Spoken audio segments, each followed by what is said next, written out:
Though we have all traveled many uncertain roads, we have always recognized something wasn't right.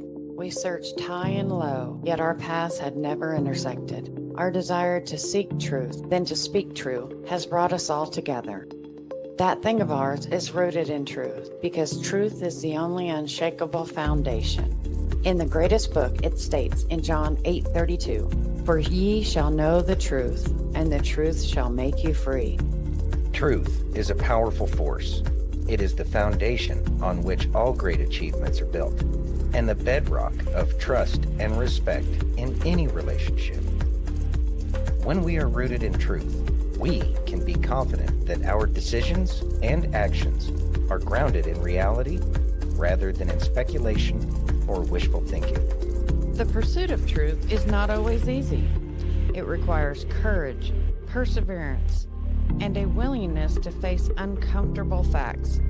But in the end, the truth is always worth it. It allows us to make better decisions, to build stronger relationships, and to create a more just and equitable world.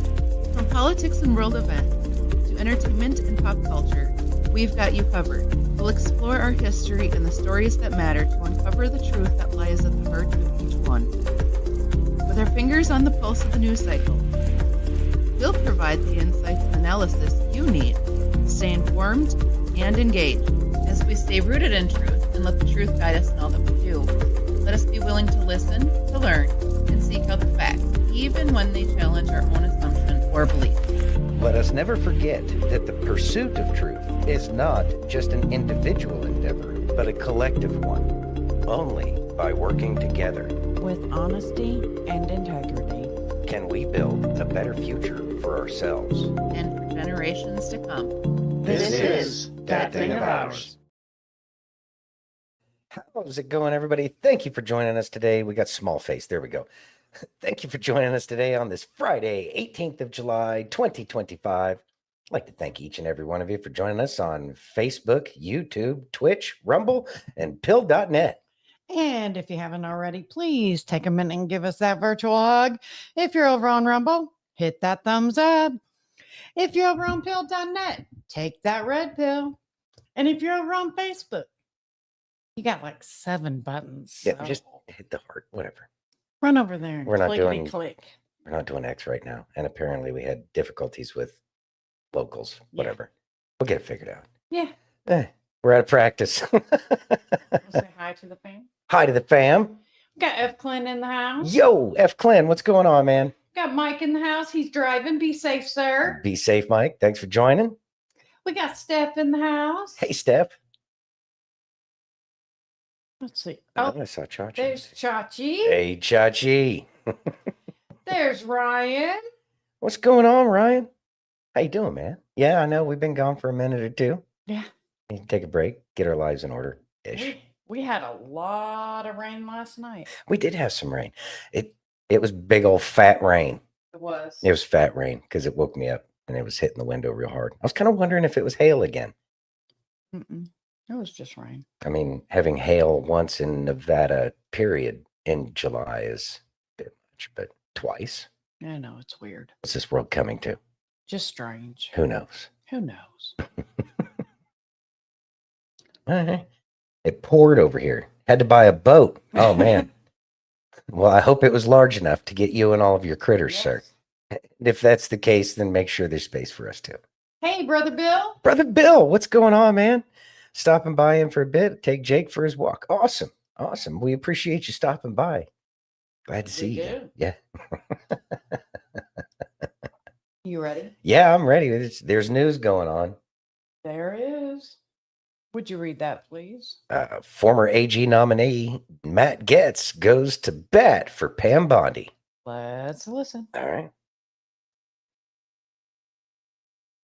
President Trump never stopped building a business empire, a media empire, a political empire. We believe he has exactly the team to maximize success. Let's start with Pam Bondi. The Attorney General always takes a lot of flack in any administration, but look at what she has accomplished. The Bondi team successfully litigated away the judicial coup of nationwide injunctions. They did that. They won that for us. They have created the legal infrastructure for highly effective deportations. She's got the cartels self-deporting. She has targeted the criminals and the gang networks. Attorney General Pam Bondi is a star and has our full admiration and support. To those who don't share my enthusiasm, look at how far we've come. Attorney General Jeff Sessions is the reason Hillary Clinton got away with everything. The statute of limitations is passed to hold her accountable. Thanks, Jeff. He got the unceremonious beating he deserved on the way out the door from Senator Tommy Tuberville. After Sessions, we got Bill Barr. AG Barr is the reason legitimate questions about the 2020 election went uninvestigated by the Department of Justice. I personally know of cases Bill Barr shut down that related to voter fraud that could have told us a lot more about the networks and the people who are trying to destabilize our elections and our voting process. You don't think you're getting all the answers you want on Epstein? We never got the answers on an election that resulted in a dementia ward escapee being president for 4 years. After Bill Barr was Jeff Rosen. He was the acting attorney general. He allowed MAGA grandmothers to be hunted like Pam Bondi is hunting MS-13. Pam Bondi is the best attorney general Donald Trump has had by a factor of 10,000. And anyone who disagrees with me is welcome to come on this show and choose their fighter. Which Trump AG would you replace Pam Bondi with? Barr? Sessions? Rosen? You. She's the best, and we appreciate her service. And at the FBI, some have suggested that they aren't keen on cash anymore. Look at where we've been at the FBI. It used to be a dumpster fire. During the prior Trump administration, we had James Comey. We had to deal with Christopher Wray, and now we get Kash Patel. Kash is rounding up actual criminals, not spying on political opponents. That is the reset the FBI needed. I have every confidence that this administration will continue their outstanding work and that any tension that erupts is a consequence of strong voices and deep love of country. All right. Thoughts? So it's appearing that there's going to be kind of a closing ranks in order to support the people that President Trump has in place. It seems like we're going to persist with this whole don't focus so much on the Epstein kind of narrative. I have a feeling that what's going to be happening with that, I mean, it's been the talk of everything, is it's not going to provide as many I guess, arrests as a lot of people would think. It's not going to be as prolific. I have a feeling that it's going to be far fewer people is what it certainly seems like it's we're being teed up for here. Let's see. Sidetrack here. Brother Bill says, God is moving and I'm seeing it play out daily. Amen, man. Restoration is his creation. Praise be to God. I'm glad to hear things are going good for you, man. I'm really happy to hear that. It's Mama Spark. Hey, Mama Spark, what's going on? Hey, fam. I'm larking as I change my phone. Uh-oh, got to change a phone. That never sounds like it's very much fun at all. Yeah. Anyway, so Matt Gaetz, he's making the case. He's saying it's better than what we've had before, which really isn't the best rational argument. I mean, how do you say, well, everybody else sucked worse? It's kind of the tactic we were going for here, in which case, yeah, that's an accurate statement. By an order of, what did he say, 10,000? Yeah, I agree. She's 10,000 times better. But I mean, she was up against amoebas whose only focus was to go after people that they didn't like because they weren't so involved in their own egotistical ways and supporting each other to that end. But you know what? We'll take what we got right now because there's not much we can do about it. But it does not mean that we need to give up on pressing for the information, because there has been a lot of things that have been super corrupt in this nation. But keep in mind, they're not going to tell us everything.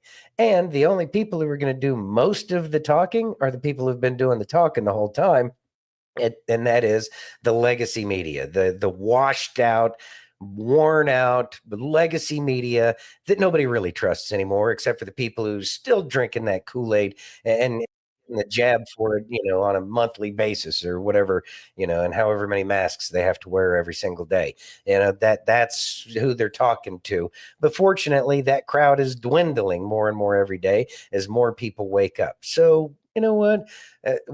We gotta ride the storm out with this as it is right now, but it does not mean that it's the worst thing that could be happening.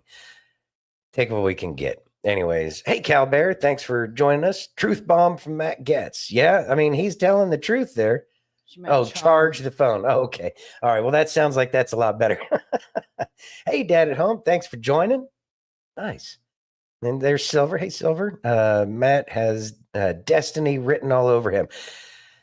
Yeah, he said, who else would you like to see in there? I don't know if y'all heard me or not. I wouldn't mind him being in that spot, but obviously he's got other plans at this point, and we'll see how that works out. But apparently starting your own radio show worked out well for Bongino, and we'll see what happens. Yeah. But in the meantime, just ride the wave, man. Just a bunch of surfers, bruh.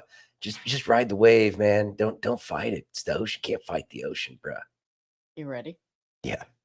Would you read that, please? Jimmy Dore says Zionism is the woke right. Let's listen. All right, sure. Is Israel an ally of the United States? No. Why is that? They have been constantly pushing America toward more aggressive policies, toward getting in more fights. And just like I always say, if you went out to the bar every single night with your friend, and every night your friend's trying to convince you to get into a fight, and while you're beating a lot of people up, you're also taking a lot of wounds, and you're going to jail, and you're getting in trouble, you got to stop hanging out with that friend. And so I think that Charlie Kirk had the turning point, and he brought on Dave Smith to talk about Israel, which sounds like a nightmare to happen in front of a room full of conservatives, right-wing conservatives. But it turns out they agree with Dave Smith. Listen to this. This is kind of crazy. Watch this. Is Israel an ally of the United States? no. You say Israel is not an ally. That is not an opinion that people hear a lot.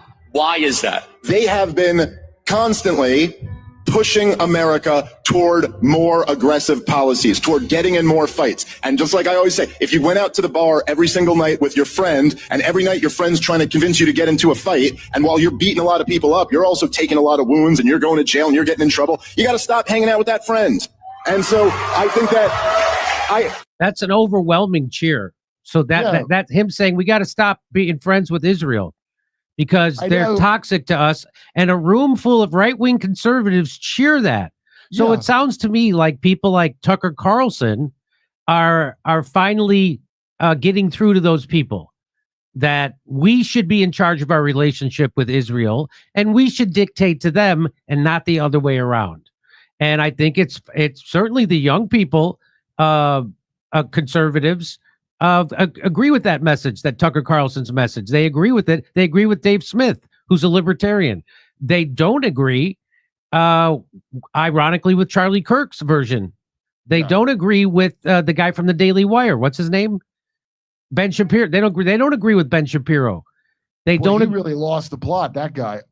They became the thing that they claim to hate. They became censorious. They became the people who want to cancel people. They became the people who want to convict you for thought crimes, have you deported for your thoughts.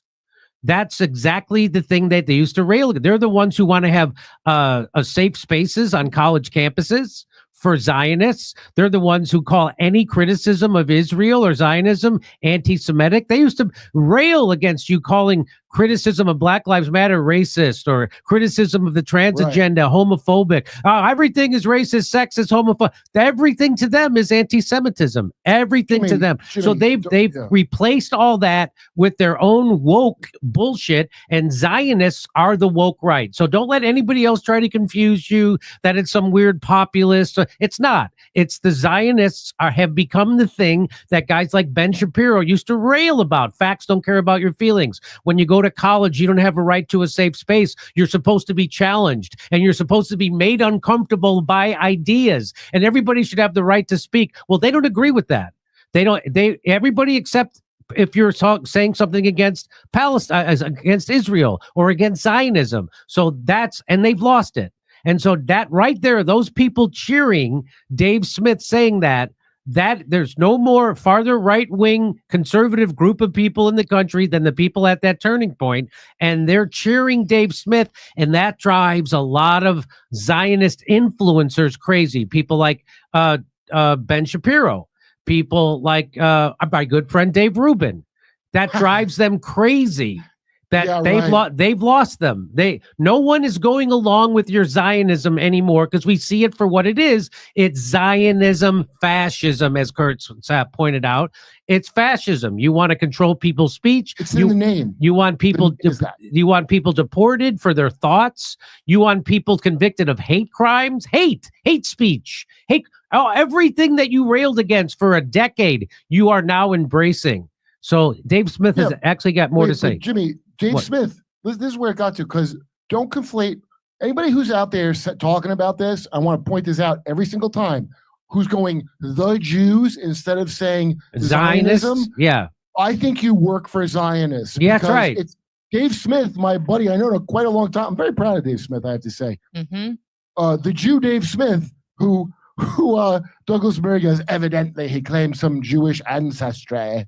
It's like just his mom and dad, you fucking dipshit. The only Jew in that Rogan episode, the only Jew there is Dave Smith. Okay, so don't confuse it with the Jews. That's part of the trick. When you hear someone saying that next to you, they're there as a human fart to stink up your valid point that Zionism is fucked up. And so let's play it. So Dave's got it's got a minute long. Let's start it from the top. Is Israel an ally of the United States? No. Do you say Israel is not an ally? That is not an opinion that people hear a lot. Why is that? They have been constantly pushing America toward more aggressive policies, toward getting in more fights. And just like I always say, if you went out to the bar every single night with your friend, and every night your friend's trying to convince you to get into a fight, and while you're beating a lot of people up, you're also taking a lot of wounds, and you're going to jail, and you're getting in trouble, you got to stop hanging out with that friend. And so I think that you know what? I also don't believe in welfare, and they shouldn't get another dime of U.S. taxpayer money, and they should not. So hold on. Their lobby should register as a foreign that's a good segue. Finish that. And they should stop blackmailing our politics. Got it. So back to Josh. Nice work, Dave. Boom. So that he got in the Epstein slam. He got in that they're dependent on us financially.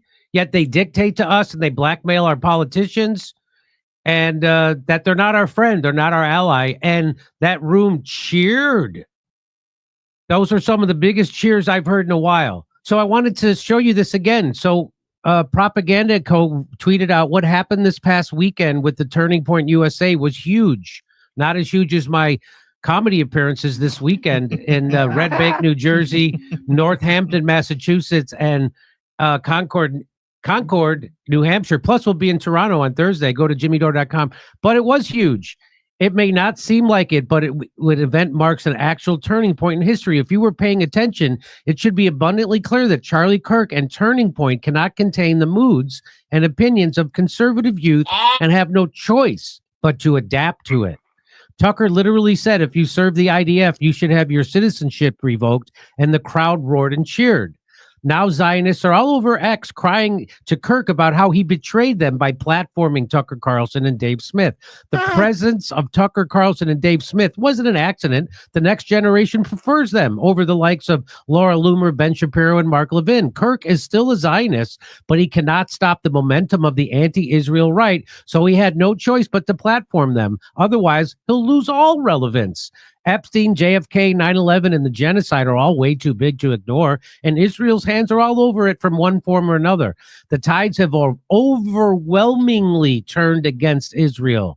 The collapse of Zion, I just don't get, they really think they're going to PR and censor their way out of this. Mm-hmm. They don't have that many tricks. They really think they don't have any other tricks except just keep saying, they came out with a new bullshit story about Hamas raping again on October 7th. You know, that's already, they did it again. Oh, you mean like when they protested to let the IDF rape kids in prison that they grabbed off the street for no reason? Yes. And they protested for the right to keep doing that? Yes. Shut up. Don't ever bring up rape again. Of course, the collapse of Zionist support on the right is probably the most important achievement whether directly or indirectly, of October 7th. I agree. The Zionists can spread whatever lies they want about what happened on that fateful day. The reality is that it broke the narrative for good, and no amount of laws, money, or gaslighting can undo it. And it's only going to get worse for the Zionists. I don't know. We're already this far through it. I think we get the point, and they do seem to be repeating themselves a little bit. Look, we got a serious. Hey, Jenny. Hey, Jenny. Oh, yeah. Jenny. Watch out for the frogs, Jenny. Watch out for the frogs, Jenny. All right. So, look, there's a very important conversation going on here about our sovereignty versus our ties to the nation state of Israel. Now, I know a lot of people don't really like the state of Israel. There's a lot of evidence, we're going to say, that shows that it was artificially created by a red shielded kind of family kind of thing. And so there's a lot of distrust there. But that which the devil intends for evil will be used for good by God. So I don't know how that's going to play out, and I'm not even going to try to guess about how that works. But I know that if that's what they say they're going to do, I know that God's going to show them that that was actually the very trap that they set for themselves. So our responsibility as Americans is to ensure that our nation is not influenced unduly by any other nation outside of this, our, borders. We got to protect our borders, and that includes not only allowing masses of invaders to come across the border so that way they can replace your average everyday American citizen and the jobs that they have and jobs that they would do, like work at pot farms, whatever. I know there's plenty of potheads who'd love to work at those pot farms. But despite that, we also have to be very careful about making sure that our politicians are loyal, we're going to say, to the United States. Hey, Ghost Pepper, thanks for joining. So how do we ensure that they're loyal to our nation and don't have a split loyalty? And some of y'all already brought it up in the comments, and that is maybe they shouldn't have dual citizenship. The reason why you cannot go for let's see, you must be a natural born citizen to be the president of the United States, but you don't. Let's see, Arnold Schwarzenegger is a prime example. You could be the governor of a state, if the state laws allow that, and that's great if they want you to have dual citizenship. But the problem is are you really loyal to this country? And I think that that's the thing that most Americans are looking for, because we haven't been seeing a lot of loyalty to the American people, as we've seen loyalty to everything else that's going on in this nation. And so that's why people are pushing back. They've dug their heels in, and they're really going to fight against these kinds of things, especially when people like MTG are putting out there, that what is it? AI PAC needs to register as a foreign agent, which they are. They're pressing an agenda that is not necessarily in the best interests of every single United States American citizen.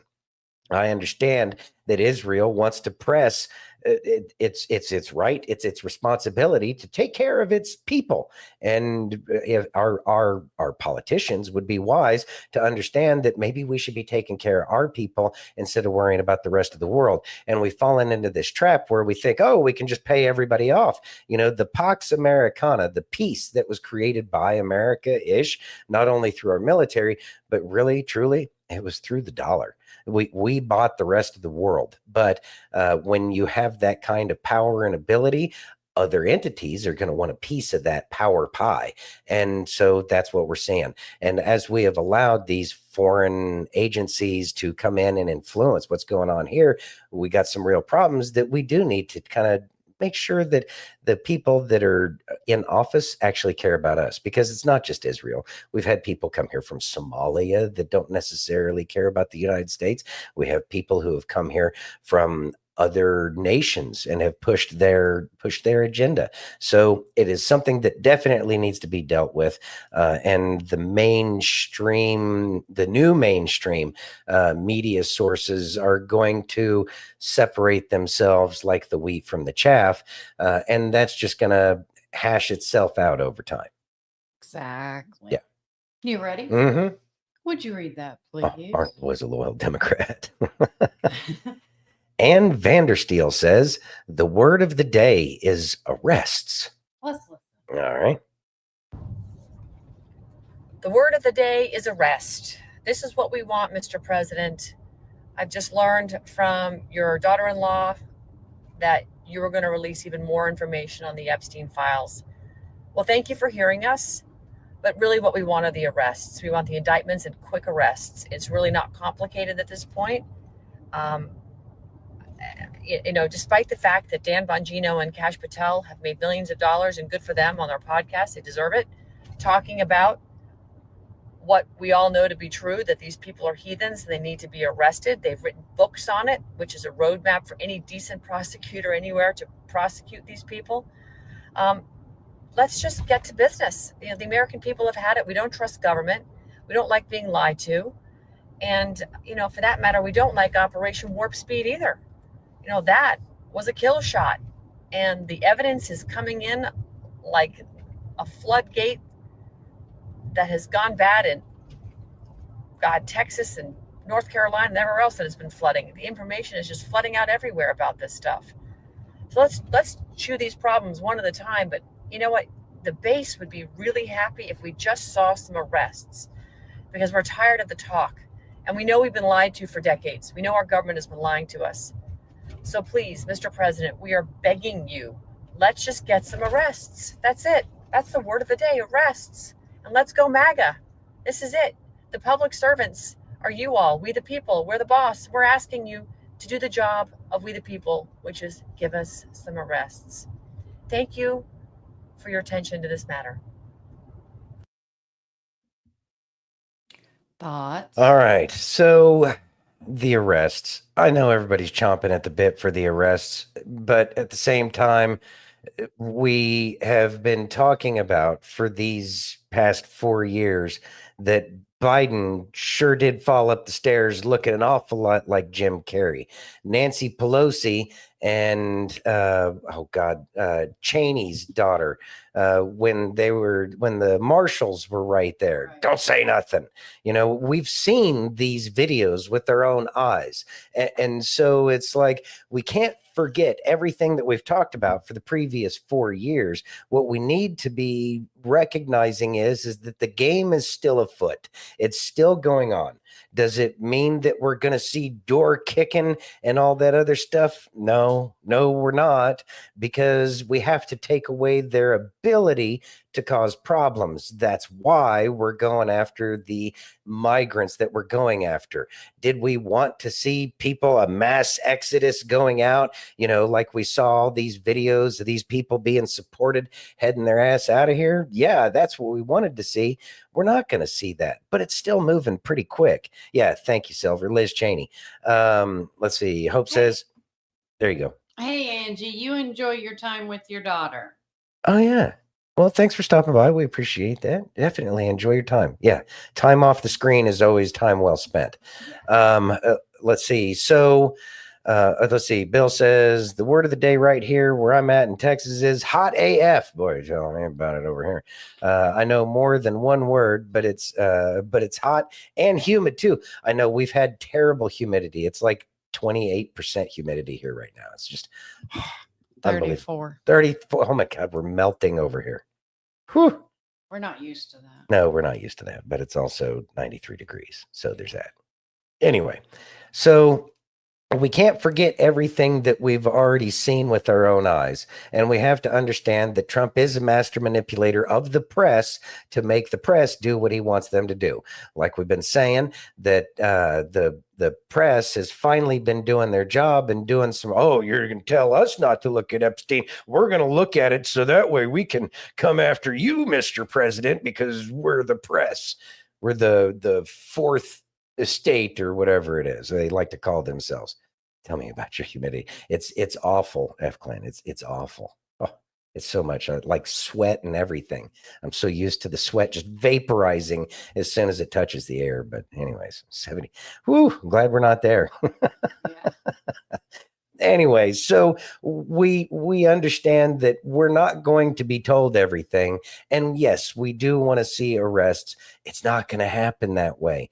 We got to get rid of everything. Like, who's it? Colbert is losing his job in a year, right? Huh? Oh, Colbert, yeah. Yeah. Stephen Colbert. Colbert is losing his job in a year, about May timeframe. I think we're going to go over that a little bit later too. And so we still have to have that patience. Hold the line, friends, because it's still working in the background. Are people or are people not getting arrested? 98 degrees and 90% humidity. Ooh. Yeah. Well, you know what? Maybe all the conservatives should move to California, and maybe then the rest of the board will leave, and we can save Silver and Calbert and everybody. Right. Anyway, so we need to just keep your eye on what's actually happening. And remember, they're hitting high value targets. They're sending letters to the people that they know that are going to be scared. We talked about that a couple of days ago, or at least this week, very obviously. And that is they're sending letters to the illegal aliens saying, hey, we know you're here, and if you stay here and we come and pick your ass up, you owe us $1.8 million each. That's the kind of things that are going on. They're taking the people. Notice the things that they're hitting. It's the businesses where the money is getting funneled right back into their corrupt swamp system that they have. So it's not going to look like a lot because the press doesn't want to talk about it. The thing that the legacy media wants to talk about is all of the problems. Oh, look, there's riots everywhere. Oh my God. All of these things, everybody's rising, standing up, no kings. Yay. No. That's what the left wants you to hear. And we know that President Trump doesn't telegraph what he's going to do. He just says, if you don't stop messing around, these things are going to happen. Oh, by the way, notice that no more rocks and things are getting thrown at the ICE officers ever since President Trump said you can arrest those people and you don't have to be nice about it. This is an invasion. And he's just letting the non-combatants know that they're in for a world of hurt if they keep siding with the combatants. But the combatants are getting fewer and fewer each and every day. So just take a breath and know that it'll be fine. Yeah. Anyways, that's what I got. Silver likes your ideal of everyone moving there. Everybody moving to Cali and kicking the Borg out. Yeah, y'all can have the rest of it since you want to screw up Cali and then take it with you everywhere else you go. 75% humidity in San Diego? Did you get rain? That sounds terrible. But it's 75, so I could take that. Yeah, that's all right. Yeah, that'll be fine. I miss San Diego. Yeah, maybe we should go to San Diego instead. So San Diego. easier. It was nice. Yeah. Anyways, moving on. You ready? Yeah. How about some Cali? All right. Let's listen. The most dangerous thing the devil hopes that you never do is open your mouth. Yeah, it's time for the verse of the day. So let's break this down. Quite possibly, the most savage weapon God ever gave you is your mouth. But not to argue in comment sections and not to humble brag in your prayers. No. It's to wreck the devil's entire operation. Because the truth of the matter is, the moment you finally open your mouth and say, hey, I'm struggling, I need prayer. Oh, son, when you do that, it's like you just roundhouse kick the devil straight in the teeth. Chuck Norris style, baby, let's go. You see, James 5:16 says, confess your sins to one another. Pray for one another, that you may be healed. Did you catch that? That just said healed, not shamed, not canceled, not disqualified. Healed. And you better bet the devil knows that too. And he hates it. He wants you quiet, isolated, scrolling but never speaking, dying on the inside but looking blessed and highly favored on the outside. And we fall for it too, don't we, friends? Hook, line, and sinker. We think if I tell somebody what I'm really dealing with, what I'm really going through, they'll think I'm weak. You tell yourself over and over, Kelly, you're the problem. Everyone's got to figure it out, but you. But, newsflash, everybody already knows you're not perfect. You're not fooling anybody with that filtered faith, son. You know, there is actually a very technical and theological term for all of this. Lies. It's all lies, my friend. I mean, come on. The devil has been recycling and reusing the same script since the garden. Shame, guilt, hide. But guess what? Jesus didn't give up his life so you could live in hiding. He died so that you could live in freedom. But that freedom only shows up when you stop pretending and start confessing.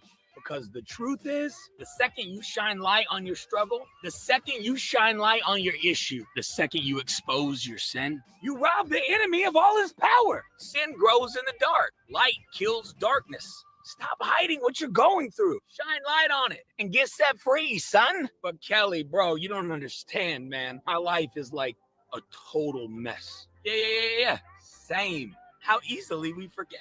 God already knew we were a mess. And the devil's already been defeated. So I say, let's flip the script. Don't hide with guilt and shame. Confess it. Repent and then phone a friend. Not to get forgiveness. That's God's job. Do it to staple shut the lying lips of Satan. Say that 5 times fast. Listen. When you stop burying yourself with guilt and shame and you expose everything and let Jesus start working in you, now your struggle becomes a sermon. Your mess turns into a mic and your weakness becomes a wrecking ball. And here's the best part of the whole thing. When you share it, you finally find out you're not the only one. You're not crazy. You're not going through this alone. You're just human. So let me encourage you today. Don't let shame keep you quiet. That's the enemy's favorite sound, your silence. You want to make the devil sweat today? Tell the truth. You want to make demons wet in their pants? Share the struggle. Go shine light on the issues you thought were going to destroy you. And then watch God use that to set others free. Your breakthrough might just be waiting on the other side of your honesty. So go ahead. Talk. Share. Pray. Repent. And get healed. All that crap the devil's been using to try to keep you in chains, shove it down his throat. And let that sucker choke on every word of your testimony. And until next time, think about that for a minute. All right. Again, Kelly's amazing, and make sure y'all check him out.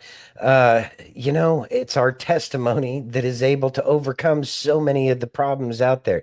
People cannot get mad at you about your personal story and about how you found God. Now, people might get upset about the fact that you say you turned to God because clearly they think they're smarter than everybody else, and they know, that's just, fairy tales as far as they're concerned.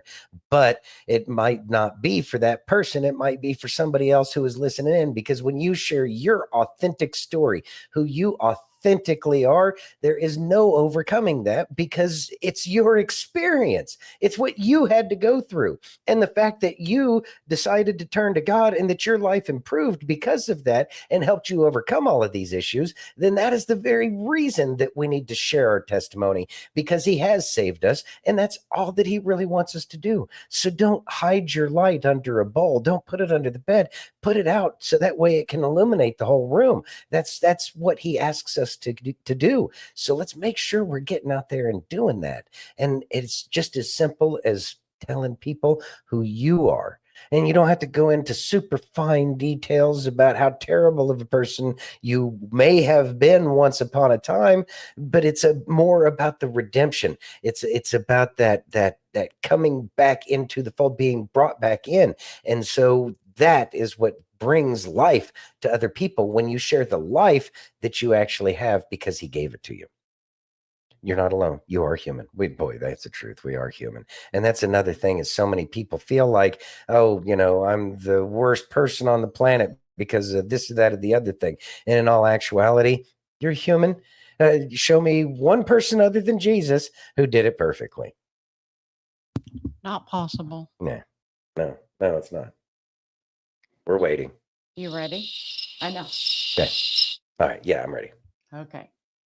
Would you read that, please? Chris Cuomo smashes Wall Street Journal for fake Trump hack job. Let's listen. All right. I get that he's pissed off, okay? And he's not wrong. This Wall Street Journal piece is a hack job, okay? And he says he's suing Rupert Murdoch, who he, was his buddy. They have, Fox kind of made Trump, and he's suing the Journal. He's suing everybody. He says he didn't write the birthday letter that they're ascribing to him, to Epstein for his 50th birthday. I mean, it's so stupid, okay? The Epstein story is about abusing kids who didn't have the power or agency to do anything about it, that rich and powerful people may have known it was going on and they got away with it. That's the story, okay?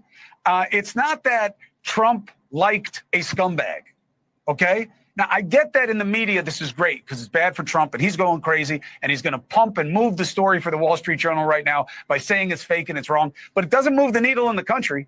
It's going to make you some money, Rupert. Great for you, just what you need. But this is why we can't get anywhere. The guy says, I didn't write the letter. The letter is meaningless. You put out the piece anyway, and there's no light on what really matters. Thoughts? All right, so there's a lot going on here, and it's a big brouhaha right now. The Wall Street Journal is involved. Trump is saying it's a lie. This is distraction. Oh, and their thing is, when it comes to proof, is trust me, bro. Yeah, it's a trust me, bro kind of scenario, and that's what's being brought out. So just as much as the Wall Street Journal and all of these news organizations are, finally doing their job to do the research that we needed them to do years and years ago when the conservative side was saying, hey, there's like some weird shit going on this island. They didn't care. Now they care all of a sudden. So really, it's a turnabout is fair play. They're trying to go after Trump, and Trump's like, show me. Present the proof. No? Okay, I'm going to sue you. And it's part of it. But this is also one more of the things where they're going to lose their money. They're going to get mud on their face. The news, this is the Wall Street Journal, because it's a trust me, bro. And we need more integrity in journalism, which it seems like we haven't had for so long. But we need to stop paying attention to the muckrakers. Recognize that the legacy media is nothing more than muckrakers. They're vile, and all they care about is selling advertisement slots. And that's all they care about. We shouldn't care about people who care about mammon more than telling the truth. And if they do care about mammon, then stop giving them your money. It's really that simple. But people have to figure it out. We have to go through this political theater, I guess, until people just get sick and tired of the political theater. We don't need all of this crap in our lives, but at the same time, we're putting faith in an organization that has been corrupted for who knows how long and hoping that it can be changed, when in all actuality, it's incumbent upon each and every one of us to call BS like we've been doing. We just need to get more and more people to wake up. And at a certain point in time, people are just going to say, you know what? We're done with you. And it will really be that's it. And they'd be like, y'all go over there in your fancy rich island nuclear silo bunkers, and we'll make sure you never come out again, and enjoy it, because that's the life you created, because we don't want you and we don't need you. Anyway, Steph says, the kids are what matters. You are 100% correct. It's the posterity that we're worried about, because this doesn't need to keep happening. Still not a fan of Chris C. Yeah, I understand. Let's see. He seems like Chris C 2.0 to me. Cuomo, we don't know who the good guys and who the bad guys are. And right now, that character, Chris C 2.0, is saying something more along the lines. It would just, again, this is what the various old players are kind of scattering and moving to, Tucker, and now we have Chris Cuomo and all these other people creating their own podcast, Bongino, but now he's back in there. So it's a big rearranging of everything. But once this rearranging is done, maybe it'll be more clear. I have my crystal ball is not telling me anything else on that one. Yep, he's just the right fake news story from doubling down again. Yeah. You ready? Yeah. Okay. From Drudge, here's the Wall Street Journal. Yes, the Wall Street Journal. Jeffrey Epstein's friends sent him bawdy letters for a 50th birthday album. One was from Donald Trump. And then I read a little bit of it. Let's see. This is an article about that article. What else do I have? Anyways, it basically boils down to trust me, bro. And they're not releasing their sources or methods.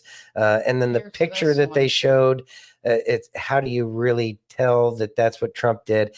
At this point in time, it's a he said, she said kind of thing. And really, when you look at Drudge Report, they're more focused on Trump's grammatical errors and things that he had said, as opposed to trying to prove beyond a shadow of a doubt that that was actually from Trump's hand and that it was intended specifically for Epstein. We don't know what's going on. Again, I believe that a lot of this is political theater. This is the Independent Sentinel. And Trump said, I look forward to getting Rupert Murdoch to testify in my lawsuit against him and his pile of garbage newspaper, the Wall Street Journal.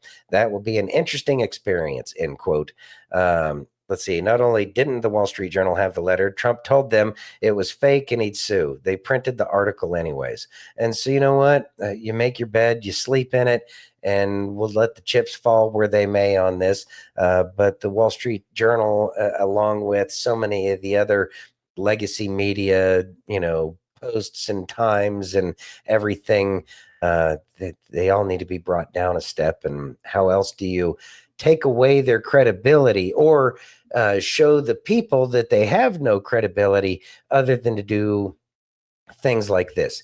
Point out that why they're not credible. And this is a good one. We just it's going to have to go through the court systems. And once that's gone through the courts, then the left will still continue to deny and still, pay their monthly subscription. But the good thing is they don't have their USAID money anymore. So they're still not going to be able to afford all the crap that they used to. They're going away. Maybe somebody will buy them for pennies on the dollar of, what they are now, but they're already only worth pennies on the dollar of what they were before. So maybe somebody that's has something that resembles integrity will end up buying these news organizations. Bill says there is more misinformation and disinformation going around now than during the elections. Yeah. The fight is continuing between the swamp and I guess Team Trump. I don't know, but a lot of people aren't necessarily Team Trump. It's just people are tired of government being in control of everything. Mm-hmm. The people are recognizing that the government has separated itself from us, and that realization is the most important thing, and that the press is not only complicit, but an active participant in separating the government from the people. Yeah. It'll work out just as much as our founding fathers expected it would have worked out way back when. But the beautiful thing is people are staying peaceful. But as we stay peaceful and we continue to wake more people up and more people recognize that the legacy media is worthless, they're coming to the side of talking with other human beings with an open mind and hearing the truth and say, stop believing what they're telling you and use your eyes and your ears to make a determination. Oh yeah, these people are lying to us. We should work together as citizens. I don't know, crazy ideas. And the whole trust me bro thing is ridiculous. Yeah, for them to just say, that they're keeping it secret. Who are you protecting that confirms this? Typical legacy trash media, trust me, bro. It's just people aren't trusting. But then again, a lot of the people who were holding on to Fox News might get offended by this and start asking their friends, hey, what's going on with this? Boy, do you have a long way to go, but I'm glad you're asking that question. Yeah. All right. Steph says it's going to be a slow, agonizing death, but they're going to go away and going to go down. The death of the swamp creature, the Hydra, is coming. It's just, it takes a long time for the people that are a part of it to recognize that they've already lost and that they're really not helping themselves out at all. But it's happening. It's happening. Yeah. Silver says political theater means they are creating an impression or sending a message, not creating policy. Yep. Yeah. Yeah. But they're really good at the theater. They're very good at the theater. Mhm. It's just annoying sometimes. Tired of all the actors running the show. Yeah. You ready? Yeah. Need a Let's better look. producer. Definitely. Let's listen. All right. If you're seeing this today, you were meant to see it. So do yourself a favor and stick around for a bit. I won't take long. This is your sign that the storm you've been facing is almost over. See, I'm living proof that things do get better if you just keep going. Even when it feels like they won't. They will. I've been in them dark places. But we can't live there forever. We weren't made to stay broken. We deserve better. And if you're still watching, take a look at the bottom right of your screen. You see that circle, that song playing? A veteran made that song for people like us to push through. So use that sound, save that sound, send that sound to someone who may be struggling, especially if they're a veteran. You'd be helping all of us. While you're down there, hit all the buttons on the side of your screen. Help this reach someone who needs it today. And if you really want to make a difference, go follow Oath. Thoughts? All right. So apparently I've never heard that song. But you know what? It's what he's kind of getting at is the dark night of the soul. And it's not just a military person thing. Everybody, if you are awakening, you're going to go through the dark night of the soul. And that's to have absolutely everything about who you thought you were to be challenged. It's going to be tested. It's going to be sent through the fire. You're going to go through the refiner's fire, and it's going to suck, and it's going to suck for a long time. And you know what? So many of us are probably going through it right now. But God says that he will complete the work that he began in us. And that work that he's completing is to burn off those impurities. So if it's a song that makes you find that inner strength that, you know, he sends it to you and it helps you, or if it helps somebody else, then that's exactly what that person needed at that moment in time. And what our real job is to make sure that we are taking care of other people. Hold on a second, because there was a quote verse of the day today that really, wasn't the verse of the day, but it was one of the quotes in one of the Bible studies that we were doing. And it's Isaiah chapter 1, verse 17. Learn to do right, seek justice, defend the oppressed, take up the cause of the fatherless, plead the case of the widow. Actually, that is the verse that is the verse of the day. Anyways, so that verse of the day is really the sum of what we're supposed to be doing. And really, in the end, if you think about it, each and every one of those things are the things that what y'all are doing. We're trying to help the oppressed and make the case for all of these people that are minimized, that should not be. Because the orphan doesn't have the ability. The widows certainly need the help. And with our military, let's go shoot everything around the planet to make them bend to the knee of the United States, certainly has been a widow factory. But what exactly are we doing for the widows? Boy, that one makes me hot to trot, because they go out of their way to make sure that the veterans don't have the ability to take care of the very brothers and sisters that we lost over there and their family members, because we all wrote the blank check, but we wrote the blank check to take care of the people back at home, and they're the people that aren't getting taken care of, which really pisses off a lot of veterans, especially when they go to the Veterans Administration and they get screwed over by the Veterans Benefits Administration. Those seem to be real problems. So what we need to say is no more, and recognize that people are going through hard times and that we can help them. We help people, and it may not be financial, and it doesn't have to be financial. Sometimes people just need a shoulder to cry on. Some people just need an ear to hear. And to truly hear, we have to hear what their heart is saying. And if we don't understand something that we're saying, if we're trying to tell people, you know, everything you're doing is wrong, that's not the way to do it. We have to spread love. And that is what is going to help people get through this dark night of the soul. But songs and sayings and phrases certainly help out. But just make sure you're there for people. Nice. Love that verse. So do I, Silver. And thank you very much for becoming a monthly supporter. That is awesome. Hey, C Strike, thanks for joining again. All right. Ready? Yes. Here we go. All righty. Would you read that, please? Hell freezes over. Pelosi agrees with Trump that the Epstein scandal is a distraction. Let's listen. Mm-hmm. Let's see if she's drunk or sober. We know. We know. I know. Is it your sense there's anything the president can do now to get his supporters to move off of the Epstein issue? Should he? Where do you land on this? You know, again, this is a distraction. This is a distraction. We have. It sounds like Joan Rivers. Issues right here with things we're voting on today in the Congress. Again, in terms of the rescission that the president and the Senate have sent back over us to cut all of these resources out of helping poor people throughout the world, to be America play its leadership role in soft power to keep us safe and to keep us healthy, so that we viruses know no boundary. And instead, we're talking about him, about this thing, and his own base has its own views of what the president should do. I'll leave it up to them to talk it out. But again, whether it's Jeffrey Epstein or Alcatraz, it's all off the subject of what they're doing with this budget that is harmful to the kitchen table, meeting the kitchen table needs of the American people. I want to make sure I understand what you mean when you say distraction. Do you think that Pam Bondi going to Alcatraz is meant potentially as a distraction from Epstein, which has not gone over well at all with the president's base? No, I think they're both distractions. I think they're both. I don't think she's going to Alcatraz. I think she's planned to do that. But I think that they're both off the subject of what is happening, changing the character and the culture of America. Thoughts? All right.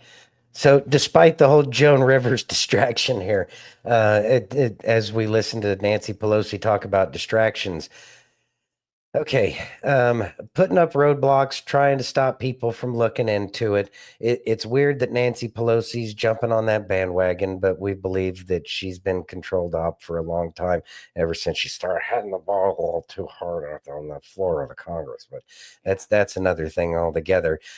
So Nancy there is pushing the narrative that we would expect, that the left is really pushing. Hey, Wendy, thanks for joining. So glad you're here.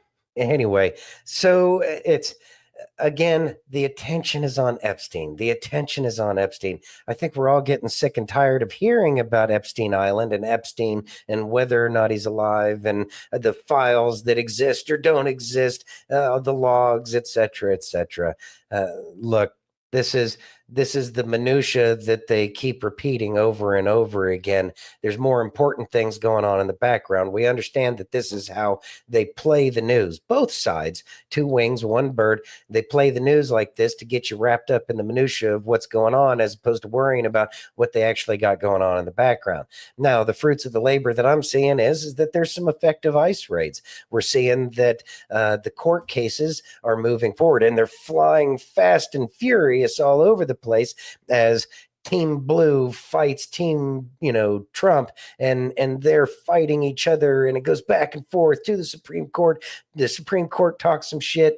Some justices say this, some justices say that. Again, what is actually happening versus all of the words that are being said around it? It's what's happening despite what's being said. That's the important key, and that's what helps us keep focused on what's actually happening, as opposed to what they want us to think is happening. Steph says, well, if it hasn't went over well with the president's base, then how come his approval ratings are going up? Things that make you go, huh? Yeah, well, at the same time, we saw two articles yesterday. One said that, his approval is going through the roof, and another one said he's lost complete support from his base. So which one is it? And both of those are on the left. We have no idea what's actually going on, but are people upset about the whole nothing is real about Epstein? No, the base is not happy about that.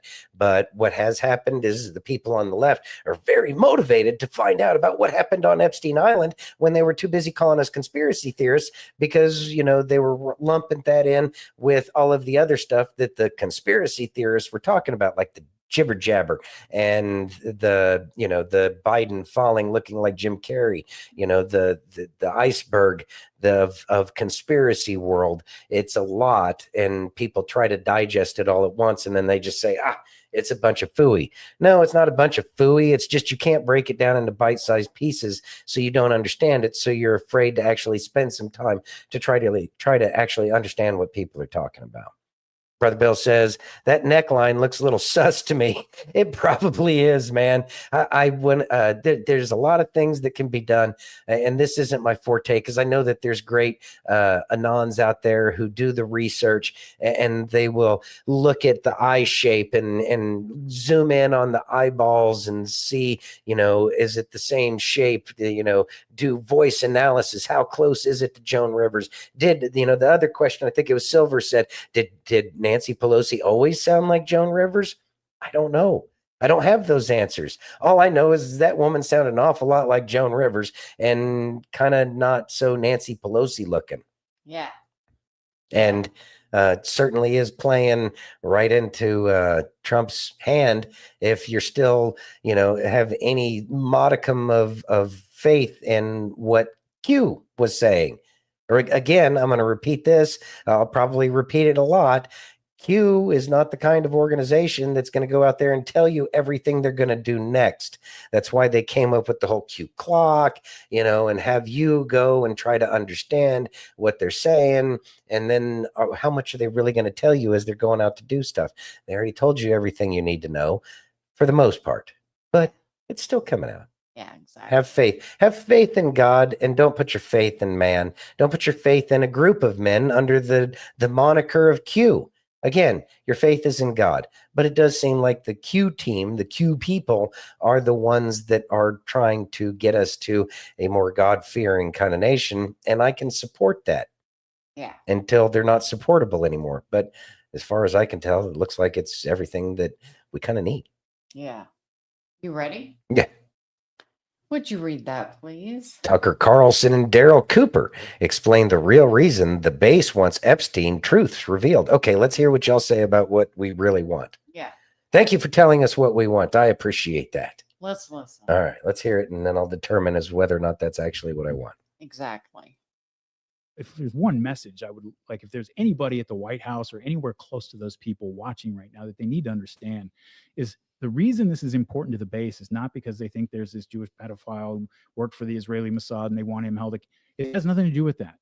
It's a proxy for, can we hold these people accountable? Like Donald Trump's presidency in general, people might have favored the trade policy. Certainly they were, the immigration thing was important, all that kind of stuff. But really what it was is, man, these people have gotten so out of control and so out of touch with the rest of us and so unconcerned with what's going on with the rest of us. We just got to bring in a wrecking ball from the outside who's going to go in there and shake things up and tear this thing down. People are not listening to us because we're irrelevant.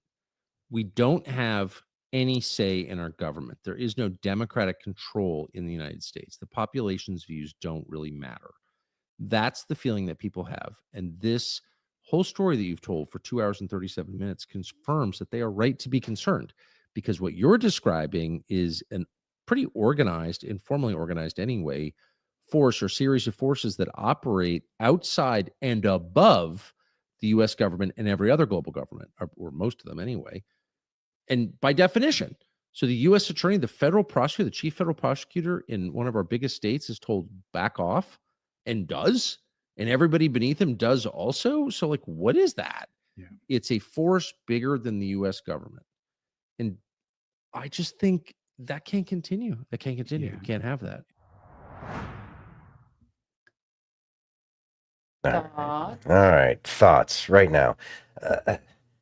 Regardless of what they said, this hit me today, and it's hitting me right now. And that is today is the 18th. So the Delta from 2020, when the news is no longer trustworthy, it is up to each of us to use discernment, have faith, and trust in yourself. Unity, not division. Where we go one, where we go all. Q. And I think that, okay, Tucker has taken a different tact lately, and he's sure to me is starting to look like more of a pro-Russia kind of journalist, and he's a great journalist, and journalists are allowed to have their preferred idea, and Tucker has done a real good job about trying to wake people up and show people different things. Do I think Tucker is a Russian agent? No. Just like I'm not an Israeli agent by any means, but I do support the notion of the country of Israel, which is representative of the people of Israel as spoken of in the Bible, which includes the New Testament, which is something that the current nation of Israel might not necessarily agree with based off of some of the things that I've been hearing. So it doesn't necessarily mean that he's an agent, but that alternative perspective is extremely important, because if we don't have alternative perspectives, then we're just in groupthink. And if we're just in groupthink, then we're no better than just listening to absolutely everything that the legacy media says and then attacking anybody who disagrees with clearly our thought process, which is better than everybody else because the media told me how brilliant I am. Anyway, so what do we want? We want justice more than anything else. And there's nothing wrong with the American people to want a true justice, which is just for everybody. Citizens first, immigrants, most assuredly, if they're coming here through the front door. And then there should be some justice for the immigrants that aren't coming here legally. But it should be commensurate with the amount of due process they used when they came through the back door. And that's what most Americans agree with. And you know what? We just need to keep making our voices heard. We cannot trust the news or any one individual. We have to trust ourselves. Trust your intuition. What is your intuition? My personal belief, our intuition is God trying to give us little signposts and hints about what's going on. Trust yourself, trust your eyes more so than all the crap you hear. I think that that's the real important thing, and always seek justice. I said as much in Isaiah 1, was that 17? Yes. Yeah. 117. So there's that. You ready? Yes. So here's from Drudge. Mm-hmm. Would you read that, please? Trump melts down over Epstein hoax, slams supporters who believe this bullshit. I don't want their support anymore. This is a couple days old, though. Yeah. Okay. I don't know if I got this one open. Mediaite? No, I don't think I have that. Wait. No. Oh, yeah. No, it's here. God, what was it? There was something here that had more success in 6 months than perhaps any president in our country's history, possibly. But Trump has a tendency to promote, but he has to promote because he's always getting attacked about how he never does anything. Let's see. New CNN poll shows just 3% of the public and 4% of Republicans are satisfied with the amount of information the government has put out about Epstein case. Yeah, of course. But who wasn't putting the information out before? And that certainly wasn't Trump, because him and his crew were the people trying to get people to see the truth. Yeah. Thank you, C-Strike. You ready? Yes. Would you read that, please? Yes. Caller on Glenn Beck show goes viral over Epstein cover-up. I want justice. You ready? Yeah, I'm ready. We go to Travis in South Dakota. Hello, Travis. Hi, Glenn. Hi, Jason. I tell you what, guys, I feel really betrayed and I feel really, really angry. We have a president who tells us to move on from Epstein because it doesn't matter. Are you guys still talking about this? Seriously? And yet he still talks about the 2020 election fraud. He talks about the Hunter Biden laptop. He talks about all this stuff from 5-6 years ago, and he tells us to move on from the Epstein trial or the Epstein case. People like me will not stop talking about this. I feel so betrayed and so angry. This is not what I voted for. If we do not stand up for the children of this country, we have nothing. We have absolutely nothing. And I tell you what, I've also lost a lot of respect for a lot of people that are prominent figures in this country, because they are saying, you know what, this doesn't matter. Like Carrie Lake came out on Saturday. She's like, you know what? What really matters is election fraud and post-election fraud. It's like, you know what? The children of this country really, really matter. How can we just sweep them under the rug and not care? Move on, America. Move on. Travis, thank you for calling. Let me ask you, is there anything that could be said that would make you go, okay, that's as good as it's going to get for here? I want transparency and I want justice. All them children, all those families, everything they went through, I don't want to know their names. I pray that God would be with them and give them some sort of peace if they could ever get it. I want transparency and I want justice. Is there anything that anyone could produce to show you and have you go, okay, Epstein is dead, Gladwell is in prison, and that's the only justice you're going to be able to get? I want evidence. Quit telling us that, oh, well, he killed himself and we saw everything. We have the information. By the way, it doesn't exist. Show us the information. Make me believe. Help me believe that he killed himself. Help me believe that maybe you don't have any evidence against people. Then show us that stuff. I do not trust the government at all. And yet they expect me to take their word for it. I'm sorry, you lost your credibility a long time ago, government. You need to start gaining the trust of these American people back. And I really hope and pray that they can at least provide some sort of evidence. How do you prove the negative, Travis? See, that's where I'm at. I think I'm right where you are. I'm beyond. I don't have a horse in this race. What I have is common sense. And what I have is maybe a bunch of people hyping this up for a very long time, but then I need somebody to say, hey, these people were hyping this for this reason, and here, let me show you how that was done. I want to believe. I want to believe in the good. So help me, but I don't know how you prove a negative. How do you prove there is no evidence? I absolutely agree. If all these people like me are all upset about this Epstein client list and it's all been for naught all these years, then help me believe that, you know what, you've been wrong this entire time. And actually there's some really good things out there. And if it's the opposite, show us that evidence too. Right now, all we have to go on is the word and trust of the United States government. And they don't tell us anything.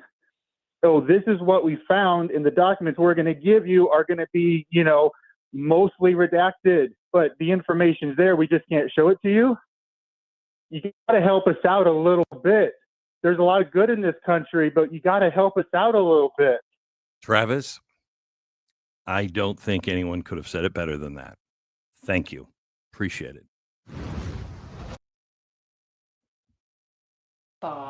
It sounds like that gentleman has some personal experience, and that's a lot of pain. And I'm just kind of going out on a limb there, but as much as he's hurting from this, it sounds like he's hurting more than just merely being upset that the information isn't coming out. My prayers go out to whoever that gentleman was. I pray that God gives him peace and that he's able to get what he needs. See, the thing is Glenn Beck asks some real good questions. I know there's a lot of people who aren't great fans of Glenn Beck around here, and that's fine because people, do things differently, and we find that it could be irritating for any number of reasons. So I'm not going to focus on that right now. But what I am going to say is Glenn Beck brings up some great questions, and those is what are we actually looking for? We know that Jeffrey Epstein was tied to Ghislaine Maxwell. We know that Ghislaine Maxwell her father was a Mossad agent. We understand that there's a lot of really interesting questions when you start asking, like, where did his money come from? How was he able to get away with this thing? How did the government know who he was and what he was doing, but nothing was ever happening? It was happening on the U.S. Virgin Islands. Do we not have jurisdiction over that? Does the U.S. Virgin Islands allow pedophilia and child whatever? I don't know. I don't think so. But at the same time, we have we have so many questions that need to be answered. So what is it that we're really looking for? We're looking for justice. Well, what is justice? Justice would not have our children getting snatched up and offered, free candy so that way they can go live a life that's counter to their own best interest. That is not what we want. We don't want our children to be taken from us so that way they can go be some sacrificial lamb, and we have no say about it. That's a terrible thing. What we want is we all want an equal share in the bounty that is this country. I think that our Native American brothers and sisters were probably trying to tell us that we shouldn't trust the government. And I think that we're all learning that wisdom that we had our head buried in the sand for. Hey, they make agreements that they don't keep up with. Yeah, it got out of control a long time ago. And so what is it that we really want to see? I don't think the answers are going to be an Epstein Island. I think that that's going to wake people up most assuredly. And it's going to show people a world that they thought was just in movies with Liam Neeson. And they're going to find out that it's nowhere near as cool and that nobody really has that particular skill set to be able to do what the movies showed. So our goal is to unite as a people.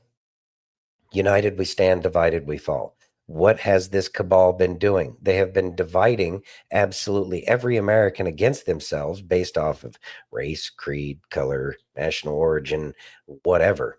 If you sign up to the Constitution of the United States and you say that this is the law, the rule of law that we want to live in, then that's what we should be focused on, and not allow people to say with mere words, yeah, I support that. And then we look at everything they do and it's counter to it. See some of those politicians that weren't born here in the United States came over and somehow got into Congress some way, somehow. Yeah. We got a lot of work to do, but remember, as we point fingers at each and every one of these people, there's 3 fingers pointing back at each and every one of us. We must unite, and we must unite under the banner of what the United States is actually supposed to be. Steph says, I had the same thought, Santino, because the way he was sounding in his voice. Yeah. Wendy says, just like in this movement, there are people that go from podcast to podcast, chat to chat, quoting Q or the podcaster themselves, and go on another show commenting, making it look like they're smart when they're just stealing knowledge comment from someone else. You know what? That doesn't really bother me. People can steal stuff all the time. People have stolen stuff from this show. And you know what? It's fine, because what's the important part? The information. Steal away, share it far and wide, take credit, whatever. It doesn't bother, it shouldn't bother us that other people act that way, because the important thing is that the truth is getting out and the conversation is happening. So are you a weasel for stealing? Yeah, you're a weasel for stealing, but at the same time, you know what? It's all, count it all joy, my friends. Steph says, we absolutely want Child Protective Services to stay out of people's lives and taking their kids when it's not necessary. These are more of the reasons why things are going to take a long time. It's everywhere. It's prolific, and they can cause a lot more problems than most people think. It must be a very measured and calculated response, and it must be done with military type precision. Steph says, now I know there's times when it's necessary, but most of the time people are crying out for help. Brother Bill says, also remember, we're sitting on a potential time bomb of normies losing their poo-poo, and we're the ones who are going to have to calm them down and lead them to reality. And Bill, I'm glad salty's fine. Salty is a great flavor. But going back to what Bill was saying, yeah, that's the reason why each and every one of you were woken up to where you are, because at some point in time, and I'm sure you've already had this experience where your friends are like, okay, what's going on with this? What's going on with that? And then they'll probably go off and do their own research. And that's a beautiful thing, because in the end, We just need to answer questions and not be judgmental about it. Because if we're judgmental about it, then they're not going to want to listen. C Strike says, Trump has been asking, where's the children for a long time. He sure has. Is he finding them? I don't know. I think they did. They just found, how many children did they say they'd found in this past month? Like 100 and something unaccompanied minors at the various raids that I can think of just off the top of my head. They're finding the children, and they're all going to lead to other things. So let's see. Silver says at C Strike, yes, Trump 100% cares about the children, is going to free them. I do believe that. My heart still says that that is the case. Take that for what it's worth. I don't mean that. I don't mean in that context, Santino. The next podcast, they share it on the podcasters fawn over them like they're a genius when all they said was the equivalent of where we go one, where we go all. Okay, well, I understand that too. You know, either way, I think that the word getting out is a good thing. Aaron says, hey, Aaron, what's going on? Hey, working on the property. Missed the beginning. Hello at everyone. Trump floss. Woo-hoo. Thanks for joining, brother. Glad you're here. Glad you're here. Very much so. All right. You ready? Mm-hmm. How about some Craig? Yeah, sounds good to me. Let's listen. Don't quit on God in the waiting. Though it linger, wait for it. If it's not God's time, you can't force it. When it is God's time, you can't stop it. He is still good in the waiting. So in my mind, is 99% wrestling. It's time, God. Do it now. But there is the one part of me, because of who God is, I will not let go. I will not let go. I will embrace even in the doubts, even in the pain, even when I don't understand. Thoughts? Not only should you embrace, you should absolutely make it 100% of your being that you grab onto God when things are difficult and challenging. That's when he needs us. That's when he's teaching us to hold tight to him and the ability and his power to bring us through these various challenges and storms in life. And you know what? That's really kind of one of the secrets of the whole thing is let go and let God, and understand that you are in these challenges. Think about King David. He was anointed to be king, yet he was being chased down by the very king that he was going to assume the throne for afterwards. So how much of a challenge is that? And he knows that he couldn't strike the current anointed king because then he would have gone against God's will. So David did everything that he could. And so those challenges should guide us, because David always went to God. Jesus always, I'm going to talk to my Father. Well, you know what? That's what we're supposed to be doing. That's God is the one who gives us the strength in these challenging times. So grab on tight and hold on like nothing else. And that is exactly what helps bring us through these challenges. I can't say that I'm enlightened or anything, but what I can say is every time that I've gone through some real challenging times, God has shown that as long as I rely on him, it gets better and it gets taken care of in a manner in which I never could have. We need to recognize that we are weak, that we are nothing without him. And that is when he really shines and show the miracles every single day of what he can do for us. Yes. They reinforce it reinforces the faith in God. The more we turn to him, the more he will show us why we should. And there's no way to communicate to that somebody other than, have you tried it? Have you tried applying the principles in the Bible? No, then you don't know what you're talking about. You're just a commentator on something you know nothing about. Yeah. You ready? Yeah. Would you read that, please? Yes. Trump has chronic. Hold on. What is that? Venous insufficiency. So what? So do millions of Americans. Be safe, Angie. Be safe, Angie. Yes. Exactly, C Strike. God is great. We are nothing without him. That's a the fact, Jack. Let's listen. Boom shakalaka. Okay, let's clear this up. You might have heard the words chronic venous insufficiency thrown around like it's a national emergency. It's not. President Trump is fine. But I know you want to know, what is it? Chronic venous insufficiency, or CVI, happens when the valves in your leg, they don't quite work right. So instead of pushing blood back up towards your heart, some of it pools in the lower legs, and it can cause swelling, some heaviness, and some visible veins. And that's what you've been seeing with, I guess they're calling them cankles.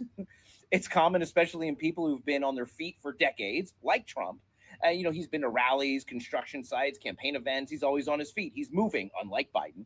But here's the key. It's not life-threatening and has nothing to do with his brain, his heart, or his ability to make decisions. It's not a stroke. It's not heart failure. It's not dementia. It's not serious. It doesn't stop you from walking, working, thinking, or leading the nation. In fact, millions of Americans live with this disease and go to work every single day, including nurses, cops, and yes, even the president. Trump is managing it just like he manages everything else, with energy, strength, and stamina. Most 30-year-olds can't even keep up with him. So don't fall for the scare tactics. CVI is manageable. Trump is more than capable. And the only thing insufficient here is the media's credibility. Thoughts? That last point was the point that matters the most.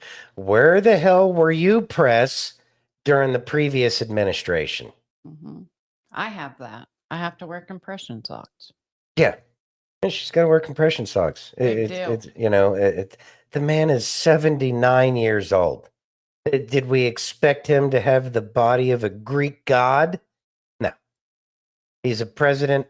He does a lot of things that probably don't allow him to sit there and be a gym bro all day, every day. He sits, he stands, he does things that his body probably tells him that he should probably quit, but he doesn't do it because he's got a bigger job to do. And so, no, I'm not worried about his swollen ankles. And tell me some 79-year-old person that doesn't have some skin like bruising or something. It happens every day. It doesn't mean that he's, one foot on a banana peel and the other one in the grave. No. What is this? This is media propaganda.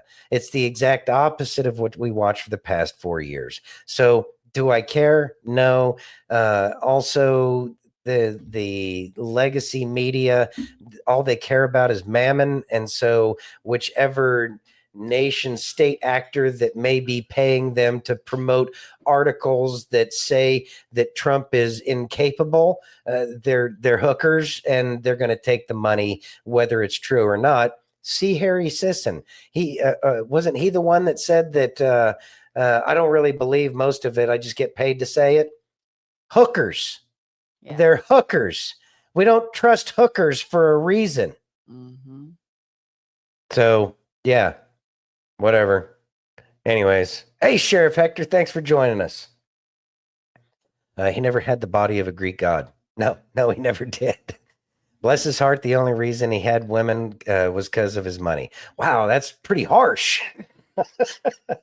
He's a billionaire. He's a president. He's super Trump. Oh, Aaron. Steph says, why don't they pick it? What don't they pick at him about? Yeah, I know, right? I mean, like, they had such a great president, didn't know where he was at. And I'm not making fun, but I'm just saying, quit pointing fingers all the time. But the thing is people are easily dazzled by that BS. Oh, that person, look at them. Yeah. Muckrackers. Yeah, hooker muckrackers. Yeah. You ready? Yes. Stop listening to the hooker muckrackers. Yeah. Would you read that, please? Dr. Joseph A. Ladapo? I don't know how to say that. I don't know. Okay. Forgive me. Anyways, says everyone knows someone who has had a bad jab reaction. Let's listen.